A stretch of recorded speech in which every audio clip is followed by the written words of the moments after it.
ሰላም ጤና ይስጥልኝ እንዴት ናችሁ ተማሪዎች? ሰላም በያላችሁበት ይሁንላችሁ። የ9ኛ ክፍል የኬሚስትሪ ትምህርት ዩኒት 5 ኬሚካል ቦንዲንግ ኤክሰርሳይዝ 5.8 መልስ ከነሙሉ ማብራሪያ ይዤላችሁ ቀርቤያለሁ። ቤተሰብ ያልሆናችሁ ሰብስክራይብ በማድረግ ቤተሰብ ሁኑ። ለጓደኞቻችሁ ሼር አድርጉላቸው። Provide appropriate answer to the following questions. Question number 1, which of the following bonds is non-polar covalent? Which is polar covalent and which is ionic bond? A, the bond in CCM chloride. B, the HN bond in NH3 ammonia. C, the NN bond in H2N NH2. And question number 2, explain your answer to question number 1. የመጀመሪያው ጥያቄና ሁለተኛው ጥያቄ የተገናኘ ነው። የመጀመሪያውን ጥያቄ መልስ ስንሰጥ ሁለተኛው ጥያቄ ላይ መልሳችሁን ሪዝን ወይም ደግሞ ምክንያታችሁን አብራሩ ነው የሚለው። So the bond in CCM chloride ይሄ ionic bond ነው. Because CCM is metal and chlorine is non-metal. So the bond between metal and non-metal is ionic bond. አዮኒክ ቦንድ የሚፈጠረው በሜታልና ነን ሜታል መካከል ነው። ሜታሎች ኤሌክትሮን ሉዝ ያደርጋሉ፣ ነን ሜታሎች ይቀበላሉ። ስለዚህ ሜታሎች ፖዚቲቭ አዮን ፎርም ሲያደርጉ፣ ነን ሜታሎች ደግሞ ኤሌክትሮን ስለተቀበሉ ኔጌቲቭ አዮን ፎርም ያደርጋሉ። ስለዚህ በፖዚቲቭ እና በኔጌቲቭ አዮን መካከል ያለው ከፍተኛ የሆነ ኤሌክትሮስታቲክ አትራክሽን ፎርስ አዮኒክ ቦንድ ይባላል። ሌላኛው ምክንያት ደግሞ the electronegativity between CCM and chlorine is very high. ከፍተኛ የሆነ ኤሌክትሮኔጋቲቪቲ ዲፈረንስ አለ። ከፍተኛ የሆነ ኤሌክትሮኔጋቲቪቲ ዲፈረንስ ካለ ደግሞ አዮኒክ ቦንድ ነው ማለት ነው። ቢ the HN bond in NH3 ይሄ ደግሞ ፖላር ኮቫለንት ቦንድ ነው። because the electronegativity difference between hydrogen and nitrogen is very greater. C the NN bond in H2N NH2 NN ቦንድ ነው። ሁለቱም ተመሳሳይ አተሞች ናቸው። ይሄ ነን ፖላር ኮቫለንት ቦንድ ነው።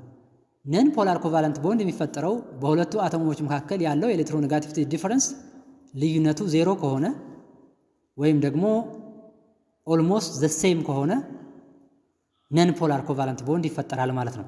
So because of the reason there is no electronegativity difference between nitrogen atoms. Question number 3, explain why carbon dioxide is non-polar and sulfur dioxide is polar covalent bond. ሶስተኛ ጥያቄ ካርቦን ዳይኦክሳይድ ነን ፖላር ነው፣ ሰልፈር ዳይኦክሳይድ ደግሞ ፖላር ኮቫለንት ቦንድ ነው። ለምን አብራሩ ነው የሚለው። ካርቦን ዳይኦክሳይድ ላርጅ ኤሌክትሮኔጋቲቪቲ ዲፈረንስ ቢትዊን ካርበን ኤንድ ኦክሲጅን፣ በካርበንና በኦክሲጅን መካከል ከፍተኛ የሆነ ኤሌክትሮኔጋቲቪቲ ልዩነት ስላለ ቦንዱ ፖላር ነው። ካርበን ቦንድ ኦክሲጅን ፖላር ነው። ነገር ግን ፖላር ቦንድ ነው ማለት ፖላር ሞለኪውል ነው ማለት አይቻልም።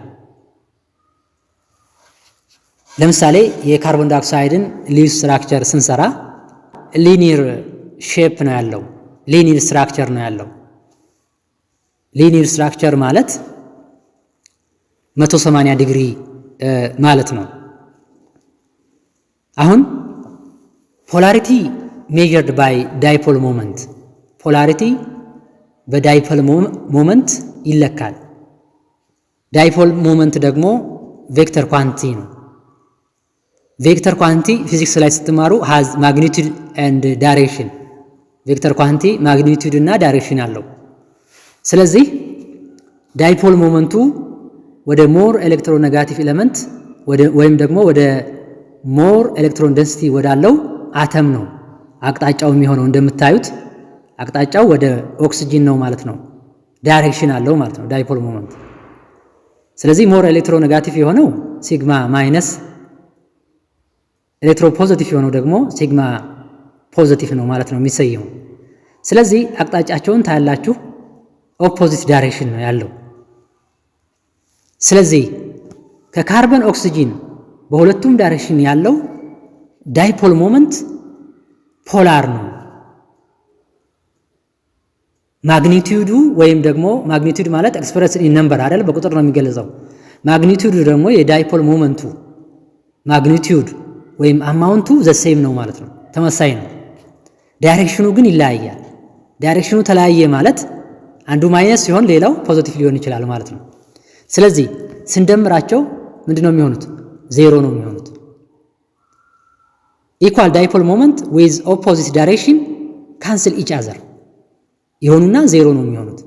ስለዚህ የካርቦን ዳይኦክሳይድ ዳይፖል ሞመንት ምን ይሆናል ማለት ነው? ዜሮ ይሆናል ማለት ነው። ዜሮ ይሆናል። ስለዚህ በዚህ ምክንያት ዳይፖል ሞመንቱ ዜሮ የሆነ ደግሞ ነን ፖላር ኮቫለንት ቦንድ ነው ማለት ነው ካርቦን ዳይኦክሳይድ። ሁለተኛው ሰልፈር ዳይኦክሳይድ ነው። ኢን ሰልፈር ዳይኦክሳይድ ዘ SO ቦንድ አሁን ሊው ስትራክቸሩን ማየት ትችላላችሁ። ዘ SO ቦንድ ኤሌክትሮን ዴንሲቲ ኢዝ ፑልድ ቱዋርድ ሞር ኤሌክትሮኔጋቲቭ ኦክሲጅን አተም። ኤሌክትሮኖቹ ወደ ሞር ኤሌክትሮኔጋቲቭ አተም ፑልድ ስለሚሆኑ የዳይፖል ሞመንቱ ዳይሬክሽን እንደምታዩት ይሆናል ማለት ነው፣ በዚህ ሊው ስትራክቸር መሰረት ማለት ነው። ስለዚህ ዘ ቦንድ ፖላሪቲስ ዱ ኖት ካውንተር ባላንስ ኢች አዘር ሶ ቢኮዝ ኦፍ ዚስ ሪዝን ዘ ሰልፈር ዳይኦክሳይድ ኢዝ ቤንት ሼፕ ስትራክቸር ይኖረዋል ማለት ነው። ቤንት ሼፕ ማለት ልክ እንደዛ አይነት ስትራክቸር ይኖረዋል ማለት ነው። ሶ ዘ ፓርሻል ቻርጅስ ዊል ኖት ካንስል ኢች አዘር ዳይፖል ሞመንታቸውን ስንደምረው ዜሮ አይሆንም ማለት ነው። ስለዚህ ሰልፈር ዳይኦክሳይድ ኢዝ ፖላር ኮቫለንት ቦንድ ነው ማለት ነው። ጥያቄ አስተያየት ካላችሁ ኮመንት አድርጉልኝ። ኤክሰርሳይዝ 5.8 ይህንን ይመስላል። ስለተከታተላችሁኝ አመሰግናለሁ። ለጓደኞቻችሁ ሼር አድርጉላቸው።